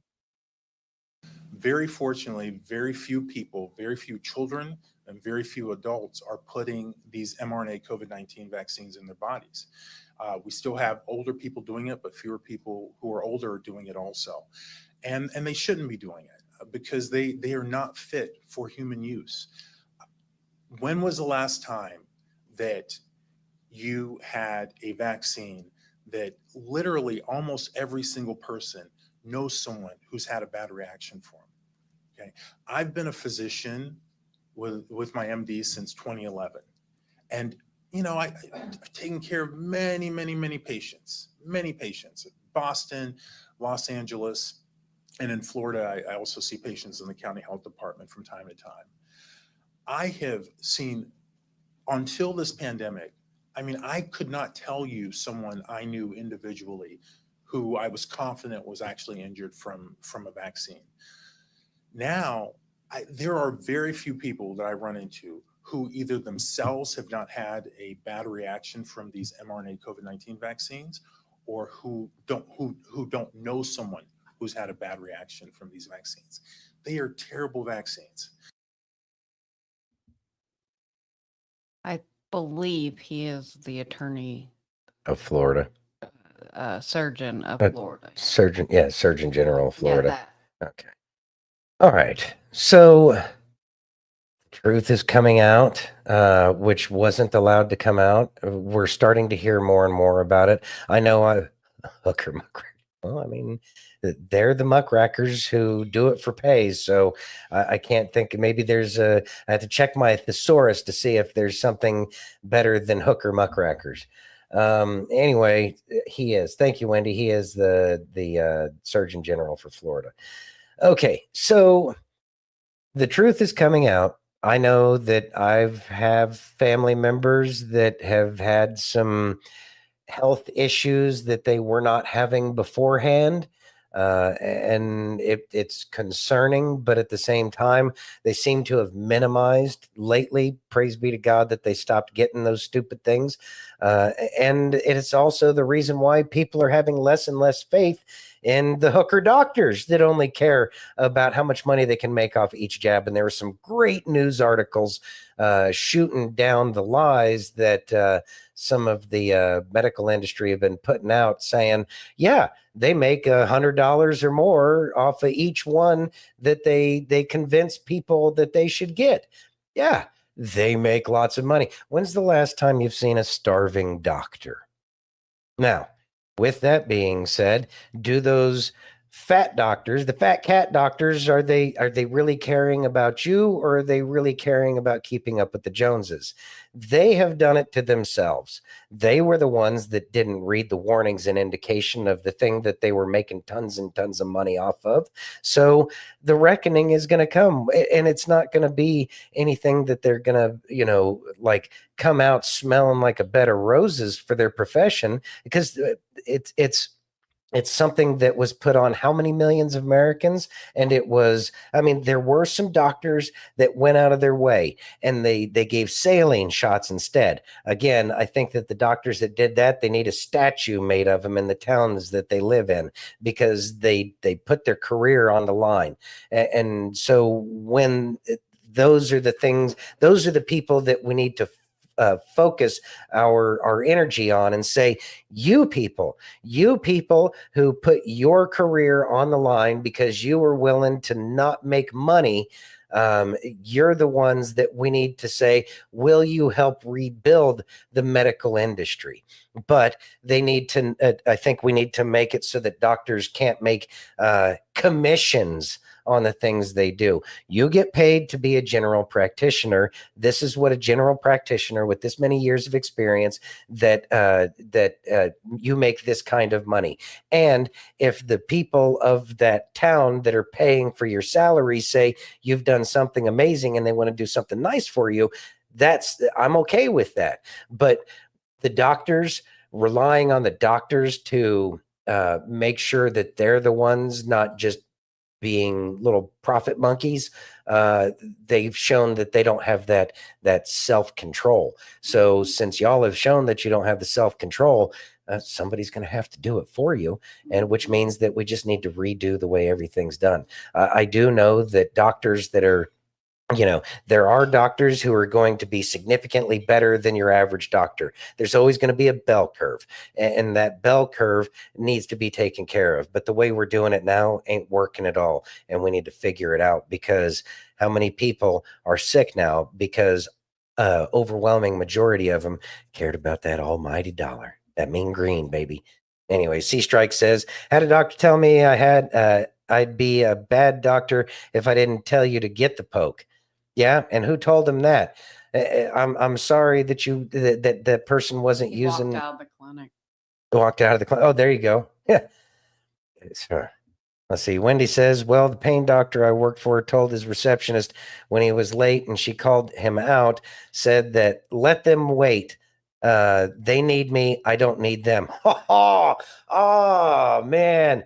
Woo. So yeah, Kay and I wasn't there. She went to go talk to a doctor to try to interview him. And one of the first questions, what's your opinion on a creator? This is the kind of crap you need to talk to your husband about. Oh, well, welcome back to the 1940s, doctor. They screw themselves and they mock their profession. Not my fault. Y'all made a mockery of your profession. And if that upsets doctors, I apologize that y'all did it to you. Start standing up, because I'll tell you what, I've seen doctors stand up for doctors doing something wrong and not standing up for the patient's rights. And I have lots of stories about that. Yeah. You ready? Yeah. Would you read that, please? Why Americans keep gaining weight despite burning more calories than ever. All right. So the top part right there is really where the meat and potatoes of this is. First of all, it was a Duke University study of 4,213 people spanning 34 populations worldwide, from Tanzanian hunter-gatherers to Norwegian office workers, shows that expanding waistlines have little to do with becoming less active. What we eat, not how much we move, is the real driver. You know, back when doctors doctored, they used to say diet, exercise, and sunlight, and they'd tell you to stay away from the fast food because it's bad for you. But there's no profit in that. But there's a lot more profit in, pushing drugs on patients so that way they can continue to eat their fat, nasty food. Anyway, Silver says, my doctor sent me a 3-page letter telling me to get the jibber jabber. He pretty much ignored me except for that. Yeah, well, I don't want it to be like that. I remember doctors doctoring before, and it was great because you knew they cared, because the care was in the health care back in the day. Now the care is more in the mammon care. And I don't think that works out for me, because I'm not one of those people that he who dies with the most toys wins. But they sure seem to be driven by people who think like that. And that's just not a game I particularly care about. After all, they've ignored K's neck, C2 through C7. 8 surgeries in the wrong spot. Yeah, please tell me why I should trust your profession. C-Strike says Bill Gates just got approved to block the sun. Hey, he needs another pie in his face. If you know, you know. Bill Gates, I don't think Bill Gates is Bill Gates anymore, but interesting. Yeah. You ready? Mm-hmm. Let's listen. All right. God wants you to want him. God wants to be desired. He pursues us and loves us in such a special way. But there's a beautiful thing that takes place that we start saying, like, I want to be in God's presence. Like, I want more of God. I want more time with God. I want more of his word. I want more revelation. I want him. I had to finish that comment there. We have to want God more and more. And no matter how much you want God now in your life, you need to want him more. You need to want him more in your life. We were doing one of the Bible plans today, and it was, David inquired of the Lord about what he should do, and he did it frequently, and he had faith, and that faith was, the lesson plan today was talking about how Saul was going down one side of a mountain range, and David was going down the same, or the opposite side of the same mountain range in the same direction. But then God the Philistines had attacked, and Saul got word of it. So Saul ended up turning around. And, when you inquire of the Lord, you need him more and more in your life. You will be delivered more and more from all of these things that we all want to be delivered from. Please turn to God. That's where the real answer is. Q is nice. Q is fancy. Trump is great. Trump is fancy. And things are changing. But in the end, who's making it happen? Exactly. God is. God is. God wins. There you go. You ready? Mm-hmm. Would you read that, please? Someone improve Stephen Colbert's big announcement with appropriate music. Let's listen. This song is awful. Next year will be our last season. The network will be ending The Late Show in May. And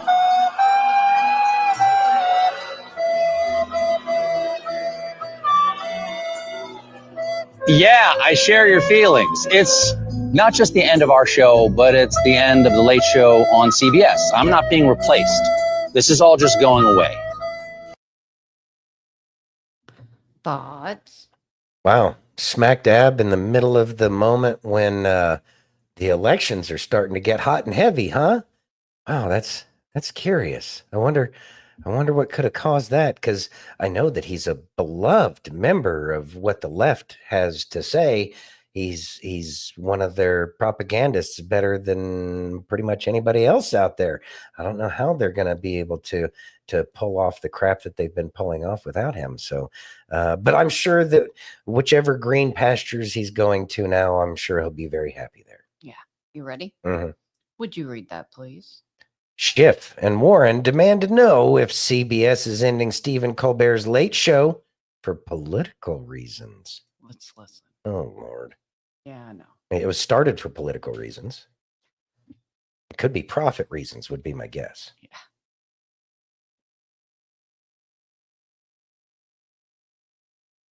Yeah. Okay. I'm sure that they're a good dealership, but I'm not promoting them. CBS just canceled The Late Night with Stephen Colbert, just days after Colbert took a swing at his own network for settling with Trump. Listen. This kind of complicated financial settlement with a sitting government official has a technical name in legal circles. It's big fat bribe. This all comes as Paramount's owners are trying to get the Trump administration to approve the sale of our network to a new owner, Skydance. Some of the TV typers out there are blogging that once Skydance gets CBS, the new owner's desire to please Trump could put pressure on late night host and frequent Trump critic, Stephen Colbert.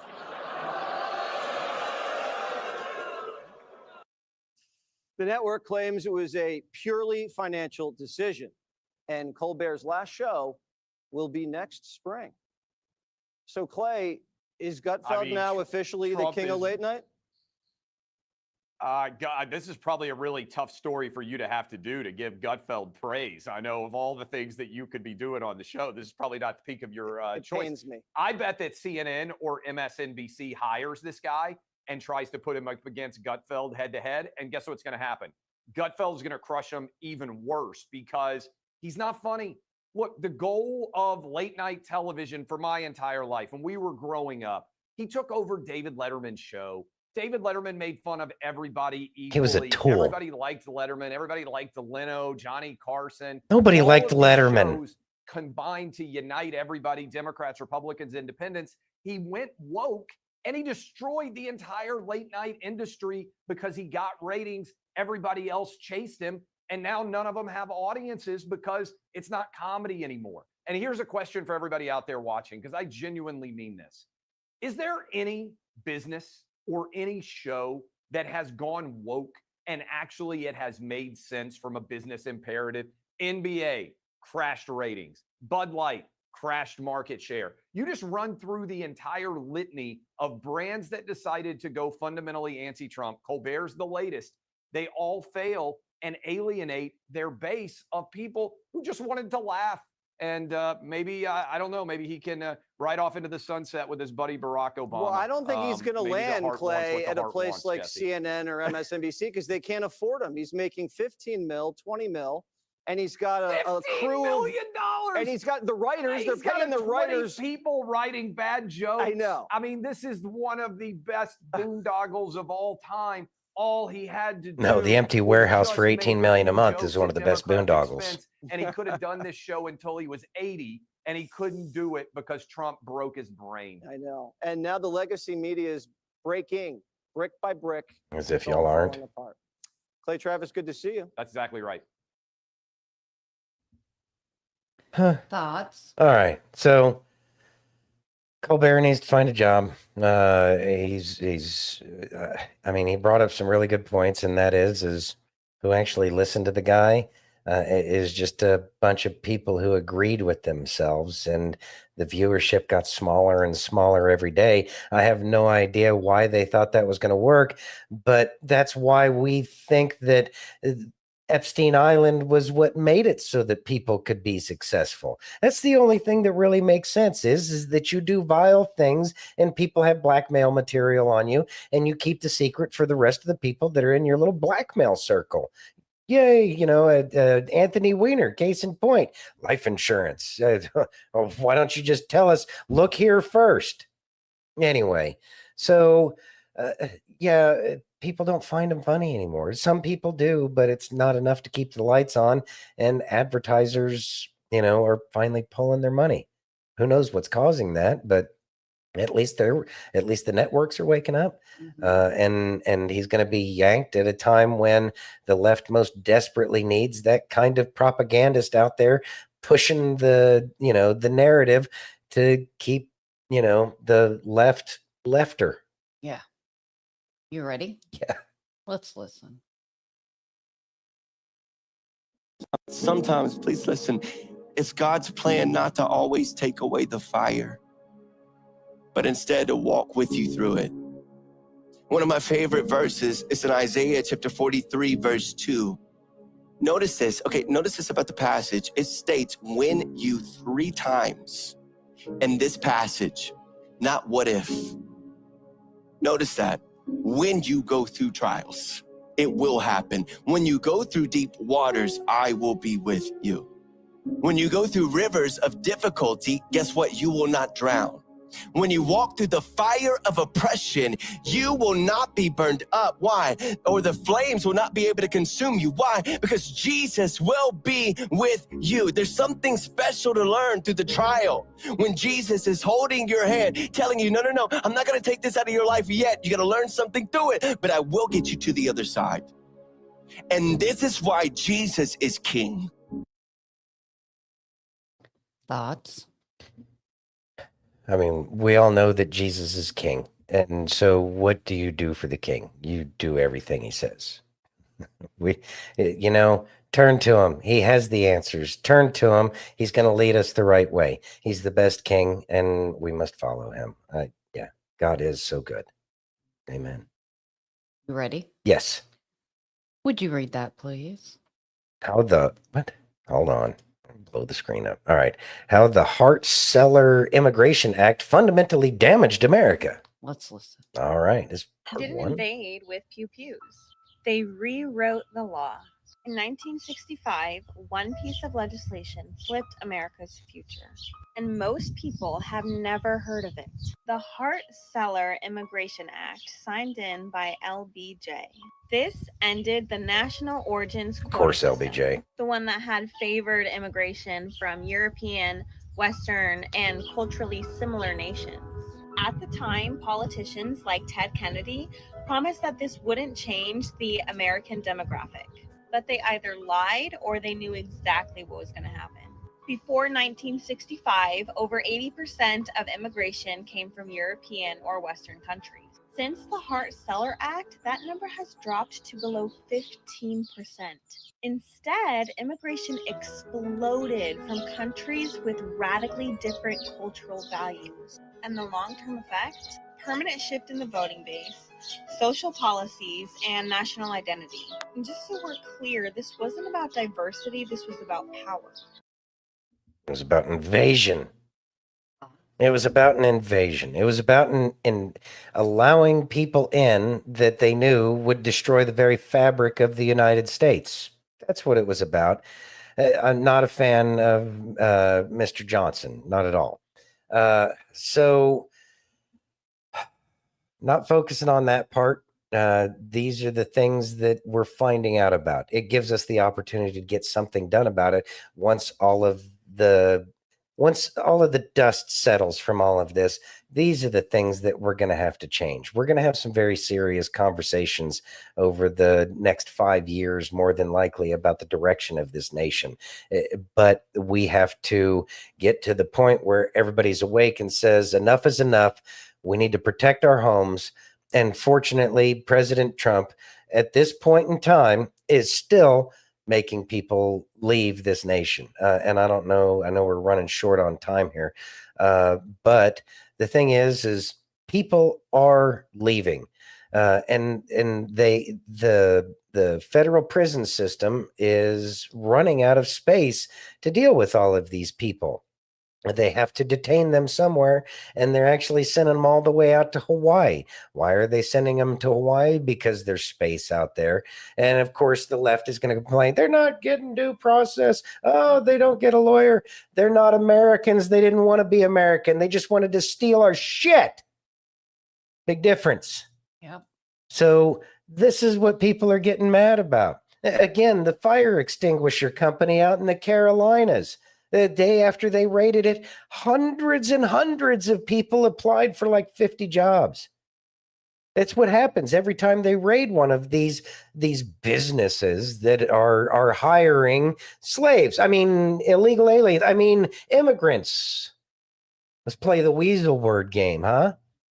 Yeah. No, they're invaders, and they're stealing the jobs that the Americans otherwise would have done. So, yeah. These are the problems. We just need to fix them, but they can't be fixed until the house cleaning has occurred. It's just not looking like, it's not looking as clean sweepish as so many people wanted it to look like. Yeah. You ready? Yeah. Would you read this, please? Mm-hmm. Tom Homan isn't wasting any time now that the big, beautiful bill passed. Let's listen. Well, first of all, let me give credit to the most secure border in the history of this nation, to President Trump, his leadership, his executive orders, and the men and women of the Border Patrol, the 20,000 men and women standing on that front line every day, 24/7. So God bless them. They're out there doing America's work. Look, I'm with the president. I mean, we need detention beds. Thank goodness we got the big, beautiful bill passed, because right now we got about 59,000 in custody. But this morning I woke up, we got less than 400 beds available, 400 empty beds right now. We'll fill them, by noon. So we're constantly chasing our tail, trying to get as many removal flights as possible to clear up some more beds, so we can continue arresting the worst of the worst. So I'm with the president. We need the beds. We got to get the 100,000 beds, maybe even more. We have the money to do it. So we can't rest. We got to get out there right now, get as many beds as we can, as many transportation contracts as we can, both over the ground and in the air, and as many contractors as we can, and boots on the ground. Yeah. So we're not waiting. We're moving quickly. Well,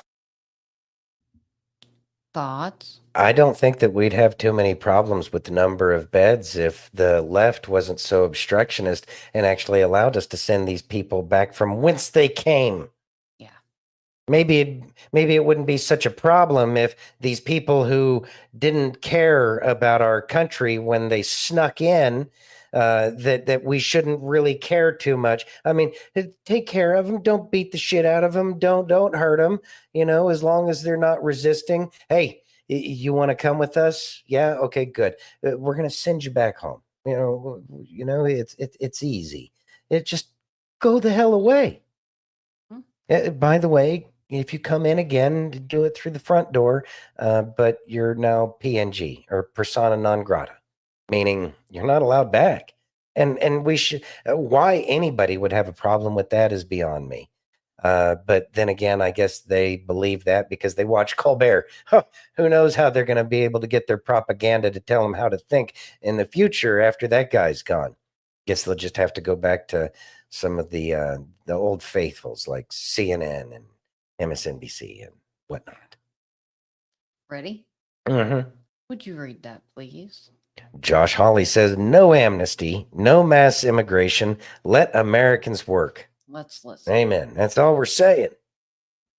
Your reaction to the Congresswoman, who seems very angry right there, but her view is basically Americans. It's a really negative view on Americans. And coming from a family that did a lot of blue collar work, I'm so offended by that Americans don't do this. Maybe you drove down wages and Americans always did that type of work until it couldn't actually support a family.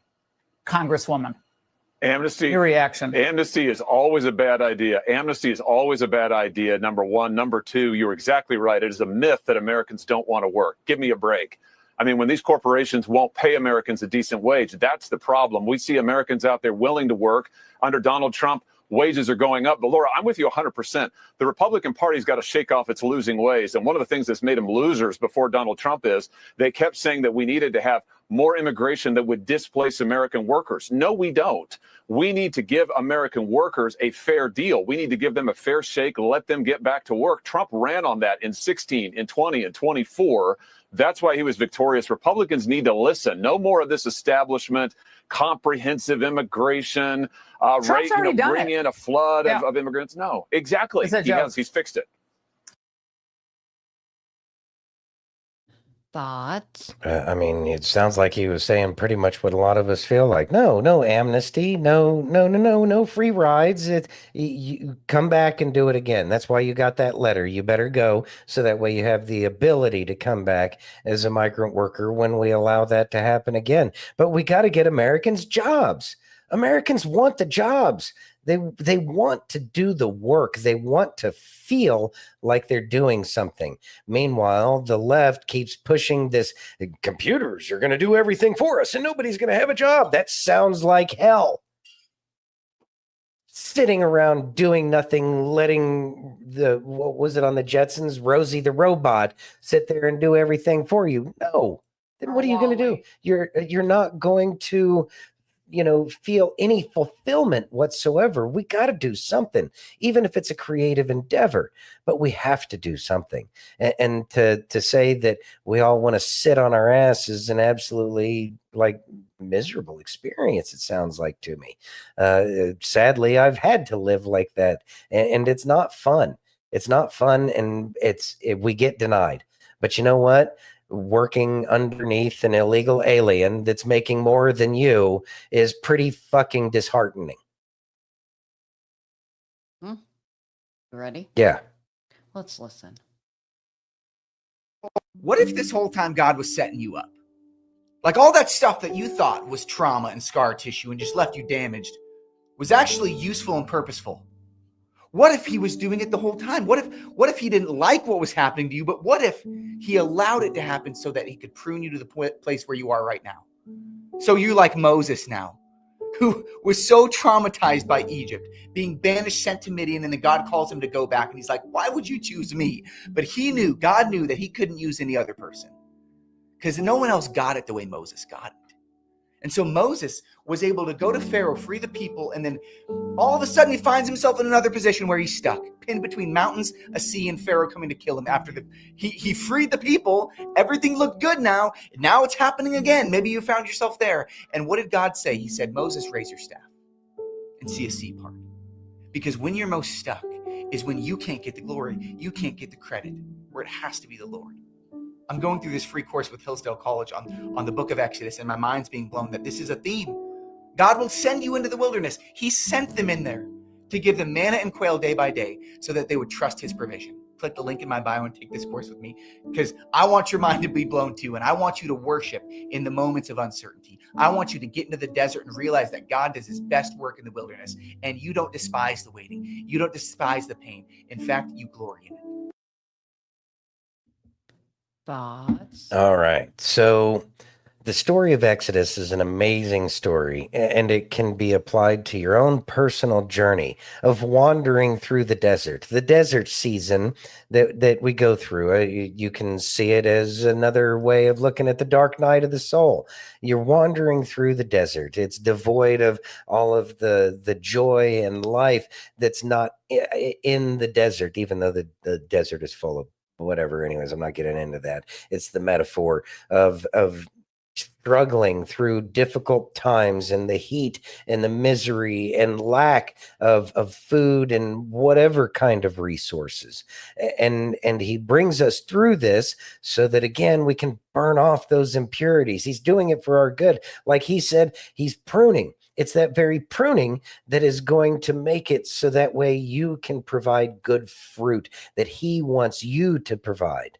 And so we have to count it all joy. We might not like the bad things that are happening, but when you look back at all the bad things that happened to you in your past, how strong did it make you? How much more capable did it make you to keep from having somebody else have to go through that very same thing?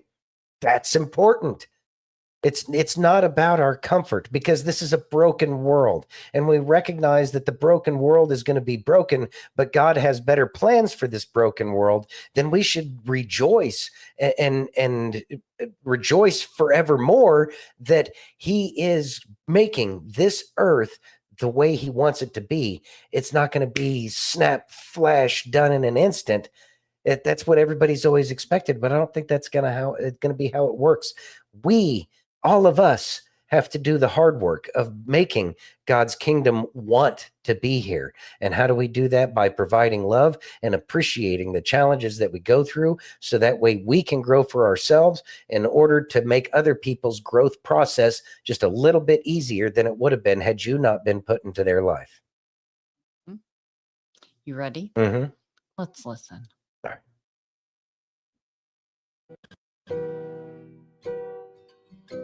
You may not have got to spend the rest of your life with them, but they got to spend the rest of their life with you.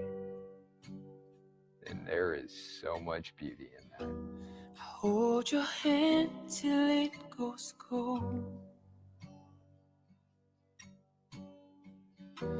Hold my tears until you go.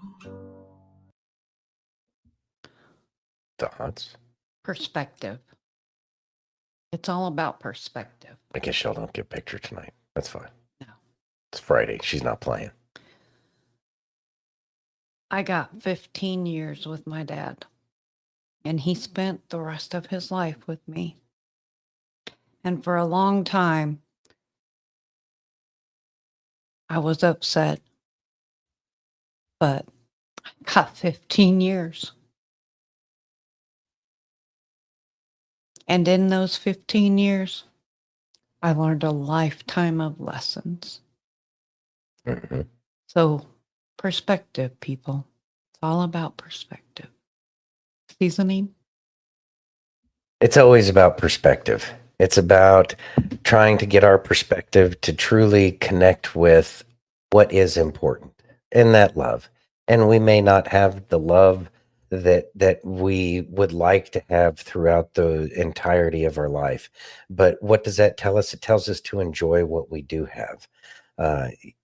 Again, these are the life lessons: to be in the present, to be in the moment, to recognize that every day is a gift. That's why it's called the present.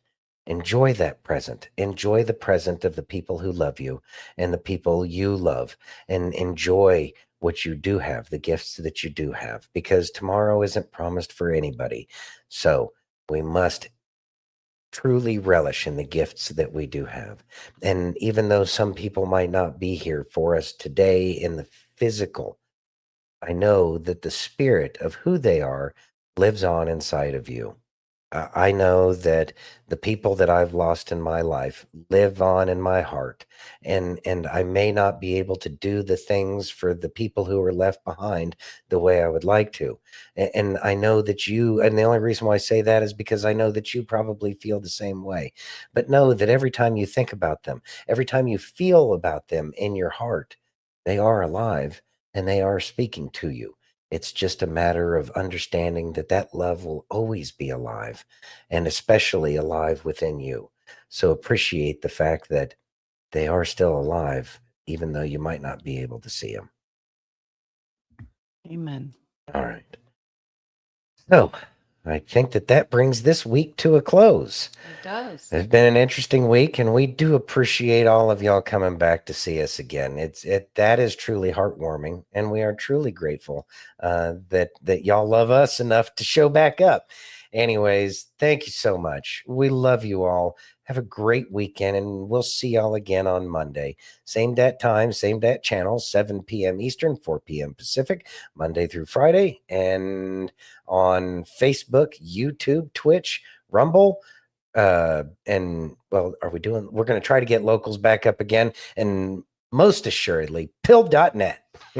And if you haven't already, please take a minute and give us that virtual hug. If you're over on Rumble, hit that thumbs up.